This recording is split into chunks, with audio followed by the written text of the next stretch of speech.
दोस्तों, आज आपको सुनाने जा रहे हैं कन्यादान, एक आंसू भरी कहानी को जरूर सुने। राम राव जी के दो बच्चे थे, रूही और पवन। पवन बड़ा था और रूही छोटी थी। दोनों की पढ़ाई में बहुत होशियार थे। राम राव और रूही की माँ लता रूही को लेकर बहुत चिंतित थे, क्योंकि रूही ने अपनी शिक्षा पूरी कर ली थी। अब उनके लिए एक बेहतर रिश्ता खोजना था। एक दिन उनके करीबी रिश्तेदार का बेटा दीपक शादी में रूही का हाथ मांगने के लिए उनके घर आया। दीपक को सभी पसंद करते थे। वह देखने में अच्छा था और एक अच्छी कंपनी में कार्यरत था। दीपक के परिवार को भी रूही पसंद थी। फिर इन सब के बाद शादी की तारीख तय हो गई और पवन के भैया और राम राव शादी की सारी तैयारी कर रहे थे, क्योंकि शादी नज़दीक थी। सारी तैयारी हो गई, शादी के दिन भी आ गया। पवन रूही का हाथ पकड़कर मंडप में ले आया। रूही सुंदर गुड़िया सी दिख रही थी। सुंदर नाक का, आंखें रंग गोरे, लंबी लंबी चोटी। रूही देखने में बेहद खूबसूरत थी। पवन रूही को मंडप में ले आया और पंडित ने रूही को कन्यादान के लिए हाथ आगे करने को कहा और उसका हाथ कांपने लगा। जिस पिता ने इस हाथ को पकड़कर दुनिया में चलना सिखाया, वही आज हाथ उसके हाथ किसी और पुरुष के हाथों में देने जा रहा है।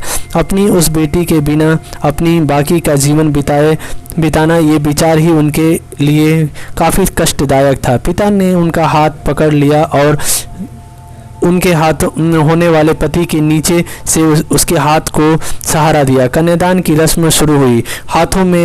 हाथों से पानी की एक एक बूंद गिरने के साथ ही पिता की आंखों से भी बूंद बूंद आंसू गिर रहे थे। अपने कलेजे का टुकड़ा दान करते समय क्या अवस्था होती है, तब वह राम राव ने जाना। वह रस्म खत्म हुई। पंडित जी ने लता और राम राव के हाथों में दिए से भरा पर्दा दिया और उनके सामने बेटी और उसका पूरा ससुराल परिवार बैठा हुआ था। और पंडित जी ने कहा, आज से आपकी बेटी इनकी हो गई। उसने कहो कि उसका अच्छे से ध्यान रखे। लता अपने मायके वाले के लिए एकदम पराई हो गई।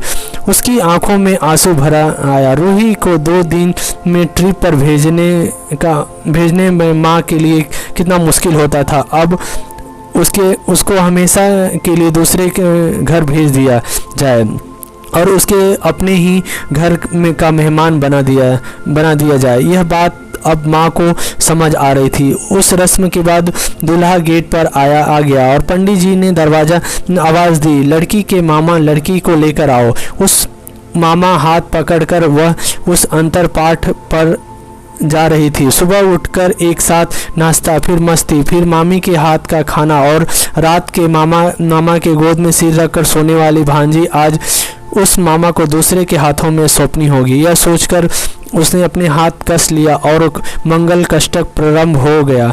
भाई दूज के दिन बिना कुछ मांगे मिलने वाला गिफ्ट, एक साथ फोड़े हुए पटाखे, टीवी और कौन देखेगा इस पर झगड़ा और दादी जी गुजरने जाने के बाद उन दोनों के गले लग कर रोना। दोनों भाई बहन आज एक दूसरे को देख रहे थे। उतनी ही देर तक मंगल अष्टक समाप्त हो गए।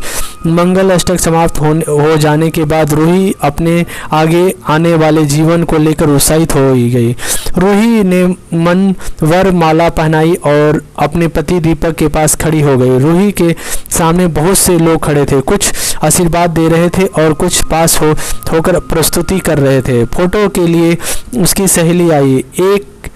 एक ने उसका हाथ पकड़ा, दूसरे ने उसका पल्लू और अटका हुआ निकाला, तीसरी ने उनके आंसू पोंछे। हम घर में रहने के लिए आ रहे हैं, आंटी को बोलना खाना खाने के लिए आएंगे। उसे उस एक कमरे की आवाज़, एक दूसरे के अधिकार और वह दिन याद आ गया जब वे एक साथ रहती थी। अचानक पति दीपक ने कहा, तुम चारों की तस्वीर ले लो, मैं साइड में खड़ा हो जाता हूँ। और चारों चेहरे हंसे और खाने की कतार में आज रूही माँ पापा से दूर दूसरे लोगों के साथ बैठी थी। खाना खाने के बाद पंडित जी ने गौरी हार की पूजा करने के लिए बुलाया। रूही ने वह मन ही मन पूजा की। मन में रूही की झोली भर दी और अनीता आंटी ने कहा कि आप पीछे मुड़ना मत, रूही अचानक चौंक गई। वह आगे बढ़ने लगी। इतने सालों से बच्चे की तरह पाले हुए चाचा का बांध टूट गया। स्कूल से घर वापस आने में देर हो जाने पर अवस्था होने वाला चाचा जी, जन्मदिन पर 5-6 फ्रॉक उसके आगे लाकर रखने वाले चाचा जी, मैं नहीं आने वाला आज घर, चाची के पास रहूँगा कहकर रोने वाली वह आज हमेशा के लिए दूर चली जाएगी।